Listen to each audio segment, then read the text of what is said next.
Үшінші сұрақ. 9-ға еселі, бірақ 27-ге еселі емес, неше екі таңбалы сан бар? 9-ға еселі дейді, және 27-ге еселі емес. Бірінші 9-ға еселі барлық екі таңбалы сандарды жазамыз.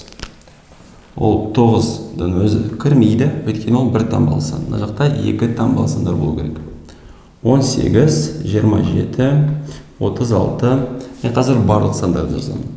45, 54, 63, 72, 81, 90 және 99. Мына жақта ол барлық екі таңбалы сандар 9-ға бөлінетін. Енді 27-ге еселі емес болу керек. Сонда 27-ге бөлінетін сандарды біз қазір сызып бастаймыз. 27-ні сызып бастадық, 54, 81.